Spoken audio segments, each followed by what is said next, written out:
la porción del profeta Jeremías que leímos esta semana, espero la hayan leído todos, tiene una historia muy interesante, sorprendente también, el pedido que le hace el Eterno a Jeremías.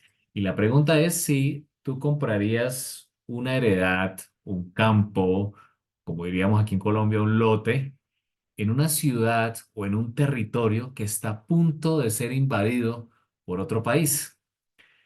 Creo que nadie, el día de la invasión, por ejemplo, a países como Irak, Afganistán y otros, Ucrania, comprarían un terreno en un sitio donde va a ser invadido.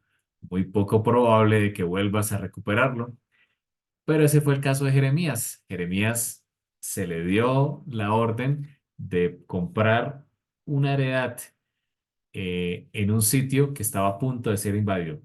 Vamos a leerlo, está en nuestras Biblias, en Jeremías capítulo 32. Aquí en Jeremías 32 nos ubicamos ya finalizando en los últimos reyes que tuvo Judá, dice la escritura, que fue en el año 10º de Sedequías. Sedequías fue eh, finalizando ya el reinado de Judá justo antes de la conquista de Babilonia.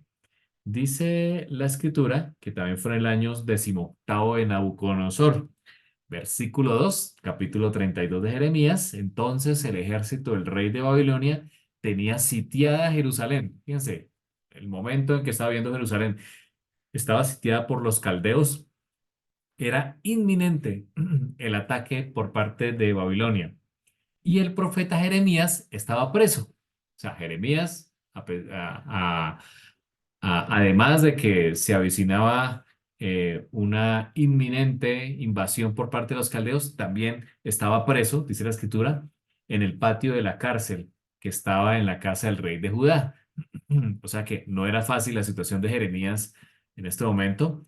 Dice versículo 3, ahí está la explicación de por qué estaba preso, porque Sedequías, rey de Judá, lo había puesto preso diciendo, ¿por qué profetizas tú diciendo? Así ha dicho Adonai, y aquí yo entrego esta ciudad en manos del rey de Babilonia y la tomará.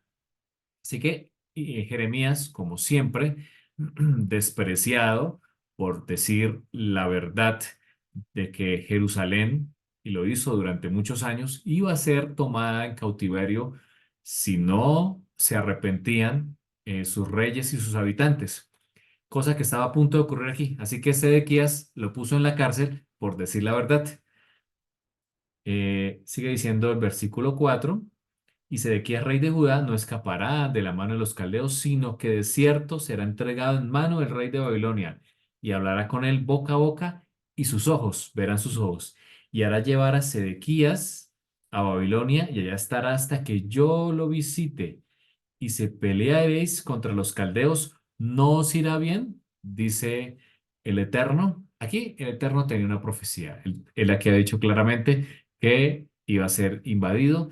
Y aquí en la profecía Jeremías dice, no vayan a pelear porque no van a ganar. Así que ya el Señor había dado la profecía, solo que Sedequías no quería entender, no estaba dispuesto a entender la voluntad del Eterno y por eso lo tenía preso. Y aquí empieza lo interesante en el versículo 6. Dijo Jeremías, palabra de Adonai, vino a mí diciendo, he aquí que Hanameel, hijo de Salum, tu tío, es decir, un primo de él, viene a ti diciendo, cómprame mi heredad que está en Anatot, porque tú tienes derecho de ella a comprarla. Aquí hay algo bien interesante, voy a proyectar la pantalla para ubicarnos en el mapa de Anatot. Anatot ah, está ubicada aquí, hacia el lado occidental del Mar Muerto, o noroccidental del Mar Muerto, justo al norte de Jerusalén. Allí en esa región benjaminita eh, está Anatot. Es una ciudad, como lo vemos aquí, sacerdotal. De hecho, si tú vas a Jeremías, al capítulo 1, te vas a dar cuenta que Jeremías viene de esa ciudad. Allí vivía su familia, una ciudad sacerdotal. De hecho, sabemos que Jeremías era también un sacerdote, era un levita. Quien escribió este libro era un levita, un sacerdote. Y aquella ciudad era muy conocida porque vivían descendientes de los hijos de Aarón, y allí dice la escritura que vino Jeremías, de allí vino el primo que le vino a decir, según el versículo 6 y 7, compra la heredad. Vemos que esta ciudad sacerdotal, los sacerdotes en Israel tenían la responsabilidad de enseñar y mantener la ley de Dios. Ese era el mandato, ese era el mandamiento que tenían los sacerdotes, y de allí venía Jeremías. Sin embargo, durante los periodos de apostasía de Israel y Judá, muchos sacerdotes y profetas se corrompieron y se alejaron de la verdadera adoración a Adonai, involucrándose en prácticas idolátricas y haciendo injusticias. Así que para el tiempo de Jeremías ya había una corrupción entre los sacerdotes, se habían desviado el camino adorando otros dioses, pero además eh, había injusticia por parte de los sacerdotes. Así que el contexto no era bueno en aquel momento, y de allí viene su primo, viaja desde Anatot aquí al sur hacia Jerusalén, donde estaba preso eh, Jeremías, con una ciudad sitiada por parte de los caldeos, y le dice a un preso en medio de una invasión que compre una heredad. La pregunta es, ¿quién lo haría? Difícil, ¿cierto? De poder entender y hacer un pedido como este. Pero en este caso, Jeremías escuchó de parte del Eterno esa orden. Sigue diciendo la escritura, sigamos leyendo.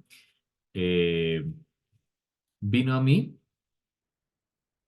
Vino a mí, versículo 8, Hanamel, hijo de mi tío, conforme a la palabra de Adonai, al patio de la cárcel, y me dijo, compra ahora mi heredad que está en Anatot, en tierra de Benjamín, porque tuyo es el derecho de la herencia y a ti corresponde el rescate. Cómprala para ti. Entonces conocí que era palabra de Adonai. En el versículo 8 se nos muestra algo bien interesante, que es un mandamiento de la Torá. La Torá nos muestra que si tú vas a perder una heredad porque empobreciste, hiciste malos negocios, algo pasó, tú puedes venderla, por supuesto. Ahora, aquí hay un posible rescate. Es la misma palabra que se utiliza para redención. De hecho, la palabra redención que hablamos en Occidente, especialmente en el Nuevo Testamento, es una palabra que es un hebraísmo para rescatar una propiedad. Y aquí su primo le pide a Jeremías que compre la heredad, que la rescate. Parece que este primo estaba a punto de perderla, eh, por alguna razón. Así que Jeremías era el pariente más cercano. Dice la Torá que la heredad se puede rescatar eh, por dos condiciones. Uno, que sea un pariente más cercano. El pariente más cercano es el que tiene derecho de ir y comprarla. Y segundo, pues que ese pariente más cercano tenga los recursos para ir y rescatarla. Esto es un cuadro totalmente mesiánico cada vez que encontramos un cuadro de estos, porque es precisamente la escritura nos muestra también que uno de entre nuestros hermanos, dijo Moshe en Deuteronomio 18, vendría, ¿sí? Un profeta vendría para rescatar la herencia. Y es precisamente Yeshua quien es el pariente más cercano y que tiene la potestad, tiene los recursos.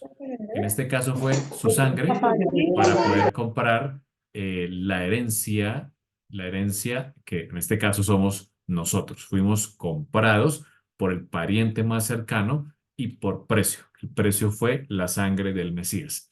Así que aquí estamos frente a un cuadro donde Jeremías va a ir a rescatar como pariente más cercano esa herencia estando en la cárcel en medio de una invasión. Ahora, la Torá también nos muestra que las heredades volvían a sus dueños cada 50 años. en el año del Yobel, el año del jubileo, cada 50 años, aparte que era un año Shemitah, un año sabático, como cada 7 años, eh, los siervos podían salir libres en el año 50, volvían a sus tierras y todas las tierras que fueron repartidas inicialmente en época de Moshe y Josué, que repartieron la tierra por tribus y por familias, volvían a sus dueños. Es decir, cada 50 años se reiniciaba la economía de Israel. Muy interesante sistema económico que puso el Eterno a su pueblo para evitar la pobreza, para que alguien no se adueñara de todas las tierras, sino que las familias pudieran dar una herencia a sus hijos. Muy, muy interesante lo que la Torah nos manda. De hecho, en Levítico 25, que se habla del año Shemitah, el año sabático y el año del jubileo, de hecho, Jairito nos ha hablado bastante de ello, eh, se nos narra que fue un mandato del Eterno para la tierra, por supuesto, para la tierra de Israel. Además, es una promesa también que en tiempos mesiánicos también tendremos años Shemitah y año Joel. De hecho, cuando el Mesías vuelva, lo que creemos y hemos estudiado junto con Jairito es que será un año Joel, cuando el Eterno vuelva, un año del jubileo, que no sabemos cuándo es, pero será un año, el año agradable, el año de reposo, el año de volver a las tierras, volver a la heredad, quitar la esclavitud. Tiene muchos significados proféticos. Volvamos a la lectura de Jeremías 32. Dice el versículo 9, Jeremías dice, compré la heredad de Hanameel, hijo de mi tío, la cual estaba en Anatot, en la ciudad de Jeremías, y le pesé el dinero, 17 ciclos de plata, y escribí la carta y la sellé y la hice certificar con testigos y pesé el dinero en balanza. Tomé luego la carta de venta sellada, fíjense el interesante símbolo aquí del sello, según el decreto y costumbre, y la copia abierta. Y de la carta de venta Baruch, hijo de Nerías, hijo de Maasías, delante de Hanameel, el hijo de mi tío, y delante de los testigos que habían suscrito la carta de venta, delante de todos los judíos que estaban en el patio de la cárcel. Aquí hay un cuadro muy interesante de cómo Jeremías cumple la Torá en todos los decretos con respecto a la venta de propiedades que nos habla Levítico 25. eh, Sella la escritura, pone los 17 ciclos de plata y lo hace frente a testigos, mínimo 2 testigos, dice la Torá, siempre tiene que haber en cualquier transacción o juicio, y aquí Jeremías cumple, inclusive incluye a las personas que están allí en el patio de la cárcel como testigos para la transacción que está haciendo de la compra de herencia. Ahora, Israel vivía momentos difíciles. Israel venía del reinado de Manasés, previo al reinado de Sedequías. Quizás Manasés fue uno de los peores reyes que tuvo Judá. Reinó en el año 687 al 642 antes de nuestra era, muy conocido por haber introducido prácticas idólatras y pervertir el culto en el templo de Jerusalén.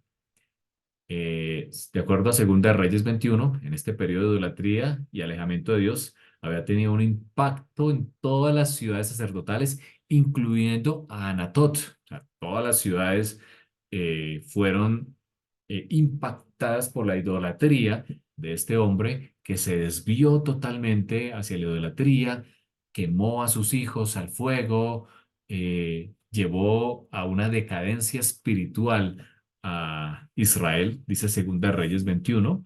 Manasés tenía 12 años cuando ascendió al trono y reinó en Jerusalén 55 años, un reinado muy largo para un hombre tan malo. Su madre se llamaba Jefzibá. Manasés hizo lo que ofende al Señor, pues siguió las prácticas detestables de las naciones que el Señor había expulsado de la presencia de los israelitas. Fíjense lo que dice Segunda de Reyes. Reconstruyó los altares paganos que su padre Ezequías había demolido, levantó altares en honor de Baal e hizo una imagen de acera, como lo había hecho Acab, rey de Israel. También adoró a todo el ejército celestial y le rindió culto. O sea, él se desvió totalmente del camino de la instrucción y allí esa decadencia absorbió a la ciudad de Anatot, de donde era Jeremías. Fíjense lo que Jeremías dice en su libro capítulo 11. Por eso así dice el Señor acerca de los hombres de Anatot, de su tierra, sacerdotes, que atentan contra mi vida y dicen, no profetices en el nombre del Señor si no quieres morir a manos nuestras. Muchas veces durante el ministerio de Jeremías quisieron callar su boca porque él profetizaba la verdad. Eh, y es lo que el Señor quiere de nosotros, que hablemos la verdad. ¿Sí? Y a eso se dedicaba Jeremías. Por eso así dice el Señor Todopoderoso, voy a castigarlos. Aquí está la profecía de lo que estaba a punto de cumplirse en el capítulo 32. Los jóvenes morirán a filo de espada, sus hijos e hijas morirán de hambre. Ninguno de ellos quedará con vida porque yo traeré la calamidad sobre los hombres de Anatot en el año de su castigo. Fíjense que Jeremías sabía que inclusive la propiedad que estaba comprando allí, estando en cárcel, en Anatot, iba a ser una tierra que iba a ser desolada. Allí también llegarían los caldeos, iban a arrasar, a cometer crímenes y habría calamidad en aquella región. Pero el Eterno le había dicho que comprara esa heredad. Sigamos la lectura, vamos al versículo 16. Después de entregar el contrato de compra a Baruch, hijo de Nerías, oré al Señor. Ah, Señor mío, y esta oración es preciosa.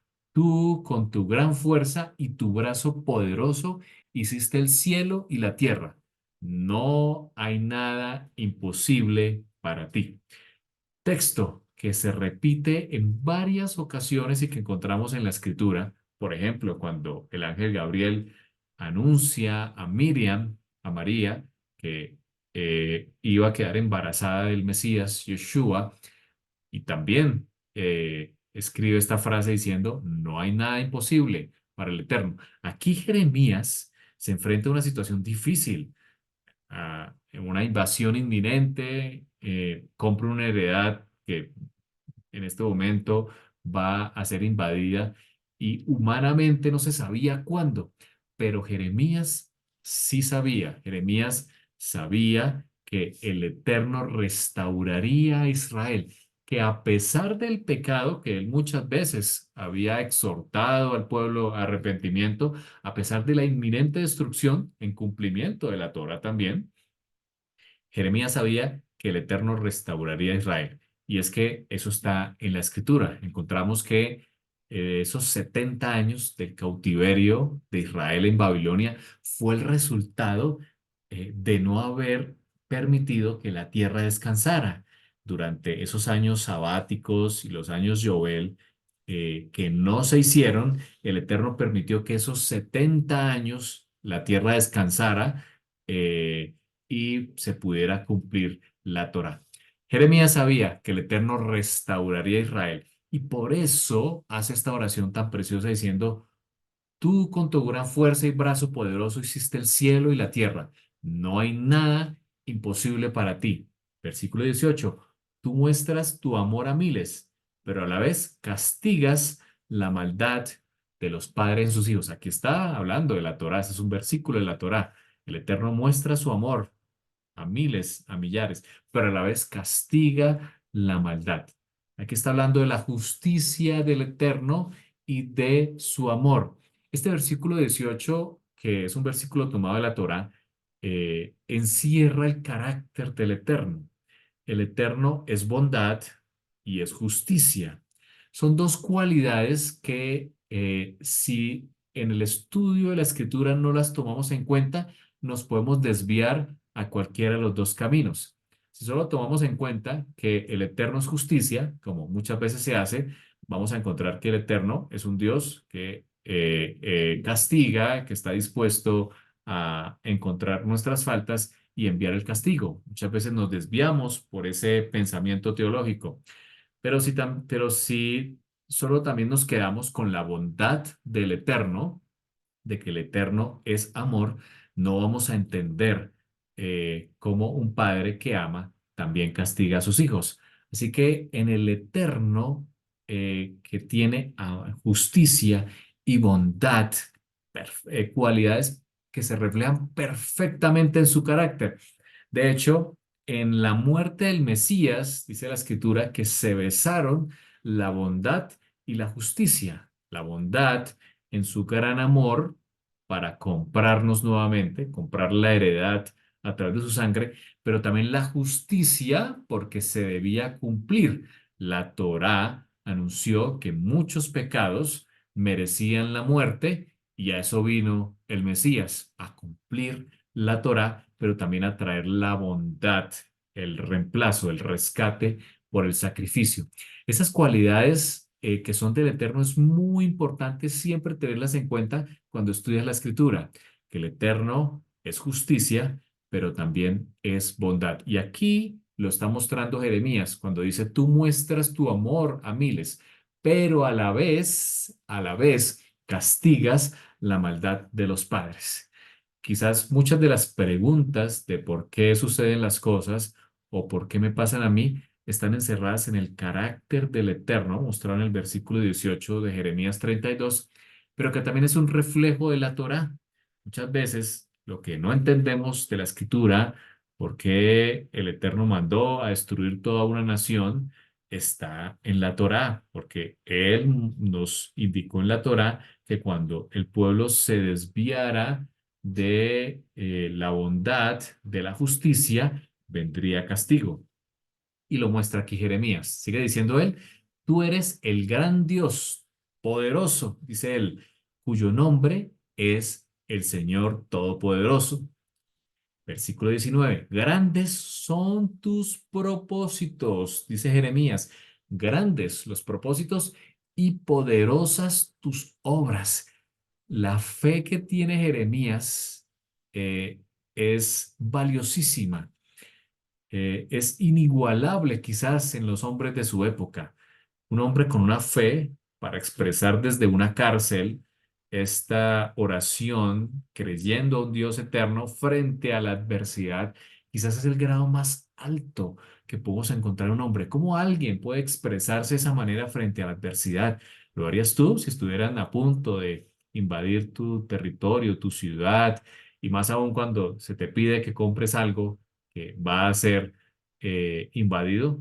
Bueno, aquí tenemos el ejemplo de un hombre de una fe inigualable, que es el profeta Jeremías, cuando dice, grandes son tus propósitos. Jeremías sabía que estaba haciendo algo que no era humanamente entendible, ¿sí? No, no era humanamente entendible. Quizás los otros que estaban en la cárcel cuando vieron eso se preguntaron, quizás se rieron porque no entendían lo que estaba haciendo aquí Jeremías, comprando esa heredad.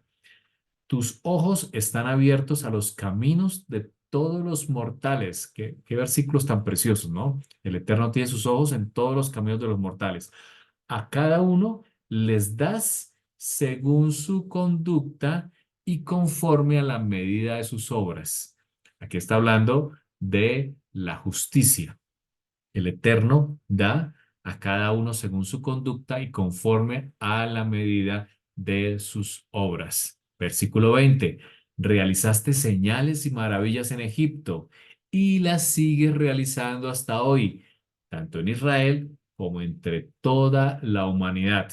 Un Dios que está presente, el Dios que se presentó en Egipto a través de los golpes, de las plagas y sacar con mano poderosa un mar abierto en dos, dice Jeremías, sigue realizando hasta hoy. A pesar de la inminente invasión, Jeremías tenía una confianza muy grande en el Eterno. Así te has hecho de renombre como sucede hoy. Sacaste a tu pueblo, Israel de Egipto, con señales y maravillas, con mano poderosa y brazo extendido, infundiendo gran terror. A ellos les diste esta tierra. Mira, que está recordando la promesa del Eterno. Le diste esta tierra porque habías prometido bajo juramento a sus antepasados una tierra que fluye leche y miel. Jeremías está recordando la promesa que inclusive el Eterno dio a Abraham cuando lo sacó de Ur de los Caldeos y lo trajo a la tierra como extranjero, a él, a Isaac y a Jacob. Y recuerda la promesa que el Eterno le hizo a cada uno de ellos. Versículo 23, ellos vinieron y la tomaron en posesión. Pero aquí viene el problema de dejar los caminos del Eterno. No te obedecieron, ni siguieron tu ley, no hicieron lo que tú les mandaste hacer. Por eso has hecho que les sobrevenga toda esta calamidad. Aquí Jeremías, en esta oración, revela de una manera muy interesante el carácter del Eterno, hablando de su gran bondad, de cómo con gracia, porque no hay nada más, sacó a su pueblo de Egipto y lo plantó en la tierra prometida, por amor, por su gran bondad. Pero también se relata que hay un pueblo que dejó al Eterno, no siguió el camino de la Torá, dice el versículo 23, no siguieron tu Torá, no hicieron lo que tú les mandaste a hacer. Fíjense lo que Jeremías resalta aquí. Tenemos un Dios que es poderoso, que es grande en amor, en bondad, pero Él pide de nosotros algo, obediencia a la Torá. Lastimosamente, en la época de Jeremías había corrupción, el pueblo se había desviado de la Torá, de lo que Él les había mandado hacer, y por eso dice Jeremías, por eso has hecho que les sobrevenga toda esta calamidad. La Torá había indicado años antes de que si el pueblo se desviaba de la Torá, vendría calamidad. Qué importante es orar por nuestros dirigentes, por los poderes que tenemos en nuestros países, el poder ejecutivo, el poder legislativo, el poder judicial, porque eh, cuando un pueblo se aparta del Eterno, se firman leyes que van en contra de la Torá, vienen juicios. Es importante que oremos por nuestros dirigentes, por los futuros dirigentes, para que los dirigentes estén en los caminos del Eterno y asimismo el pueblo pueda seguirlo. Pero cuando el pueblo, seguido por sus dirigentes, perdón, los líderes y después el pueblo, se desvían de la Torah, vienen las consecuencias que vemos aquí. ¿Ves? Versículo 24. Los asirios ya están a las puertas de la ciudad para tomarla, y la ciudad será entregada en manos de los babilonios, que la atacan. La ciudad caerá a filo de espada ante el hambre y la peste. Increíble lo que escribe aquí Jeremías.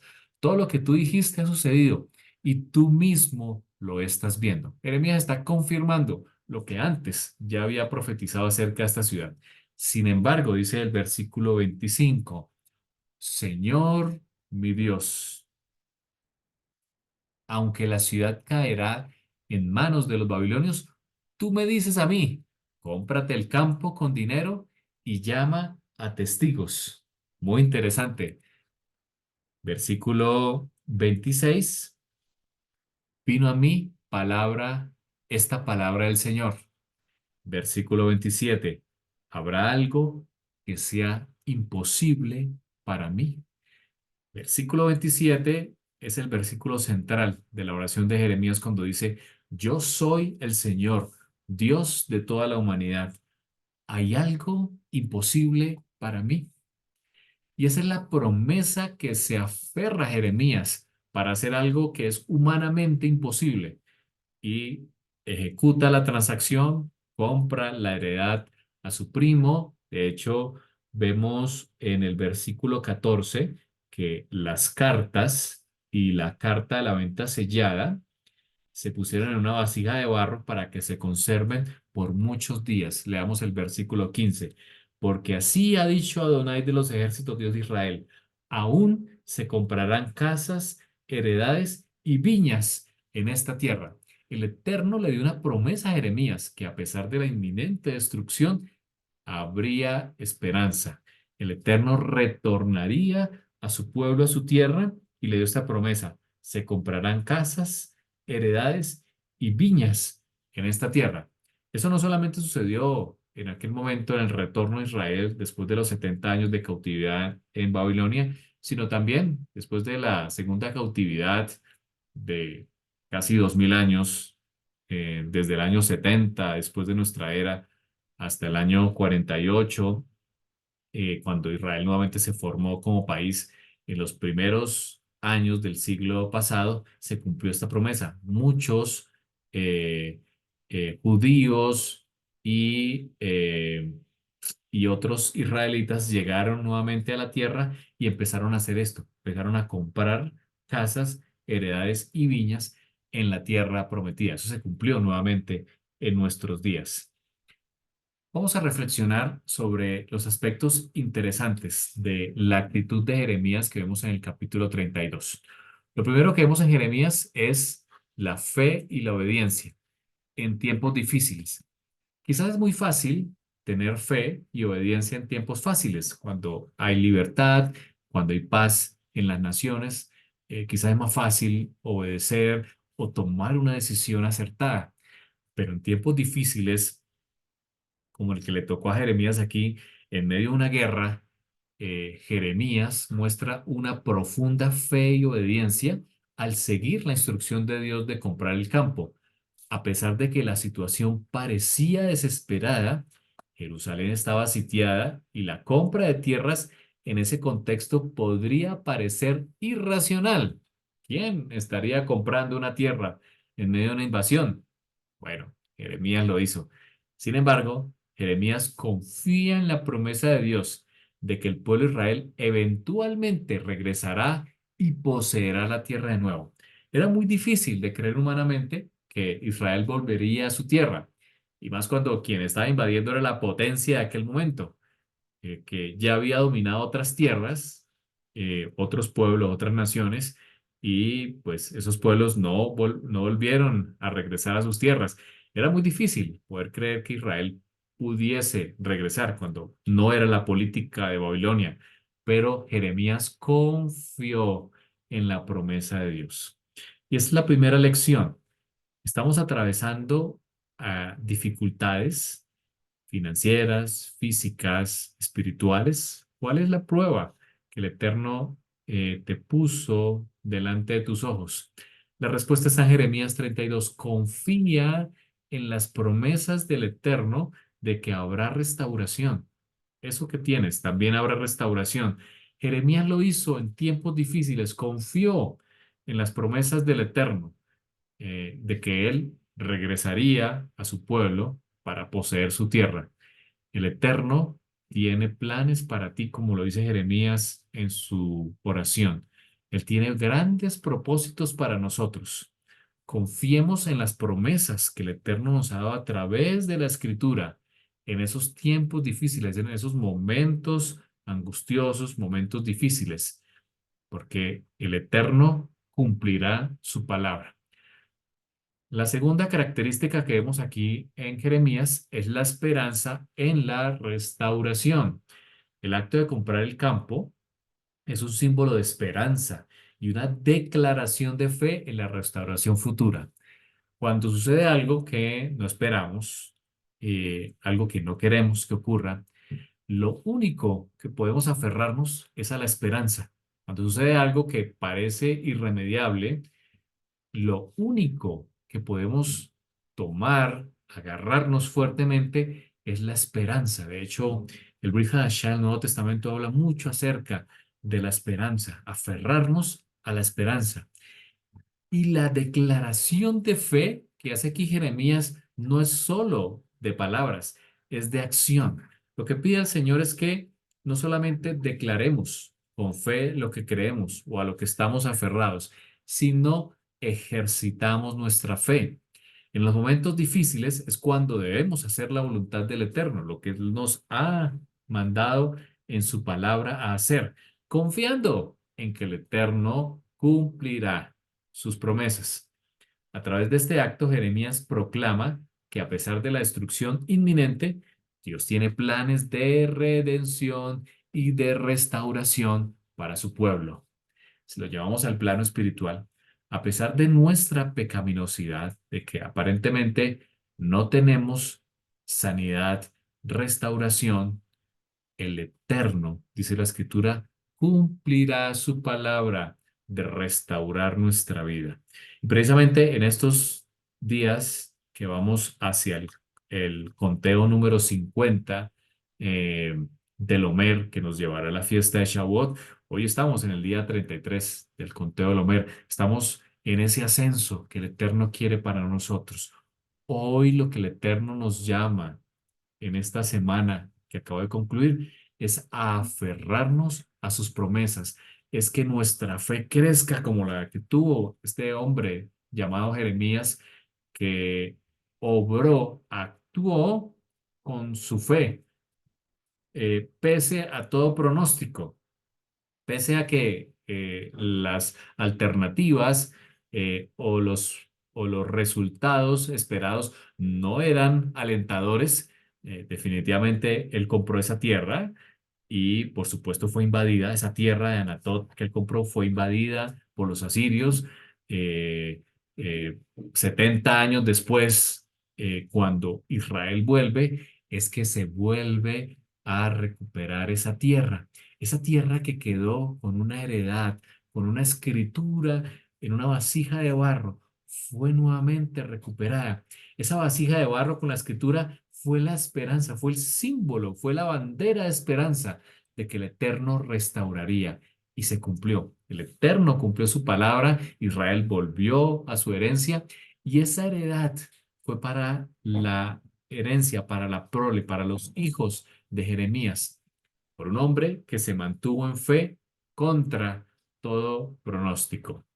Lo tercero que el Eterno quiere mostrarnos a través de la lectura de Jeremías 32 es la confianza en el poder de Dios.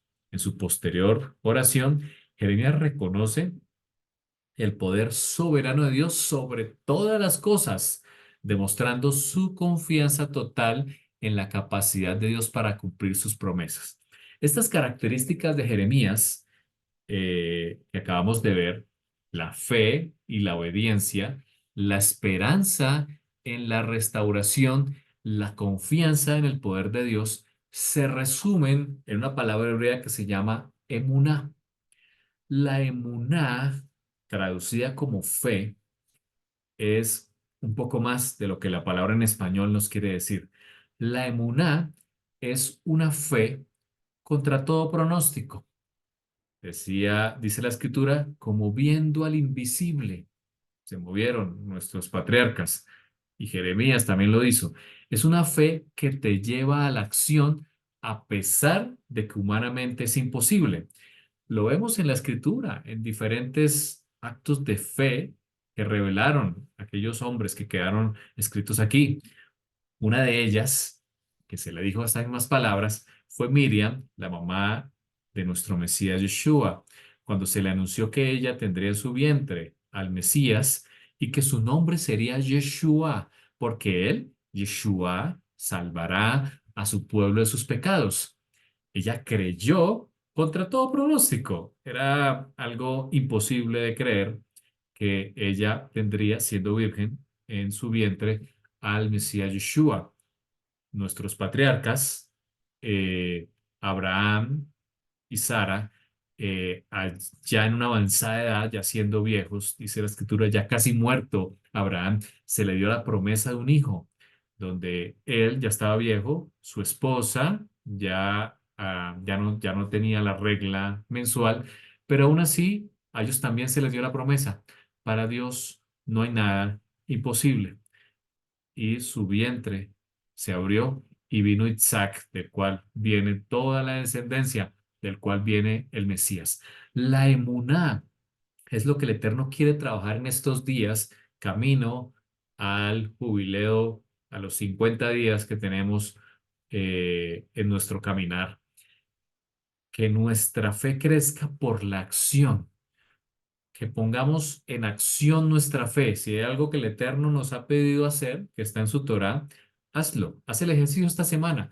Haz algo que el Eterno ha puesto en su palabra que debes hacer o que no debes hacer y verás la bendición del Eterno. Deja de hacer algo que el Eterno te ha dicho en su palabra, no lo hagas.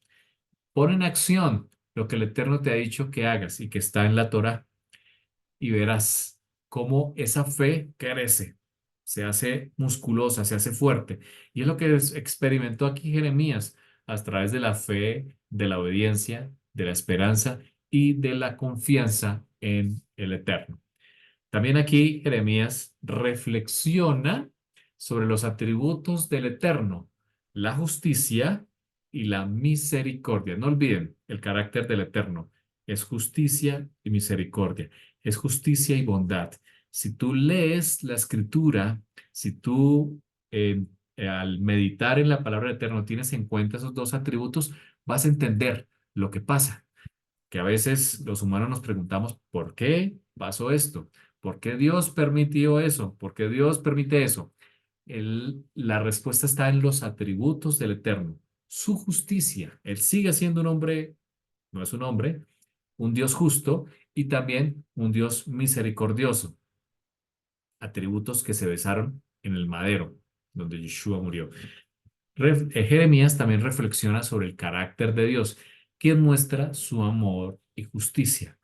A pesar del juicio que cae sobre Israel, claro, estaba en la Torá, escrito en la Torá, el resultado de dejar al Eterno. Pero aún Dios tiene un plan de redención.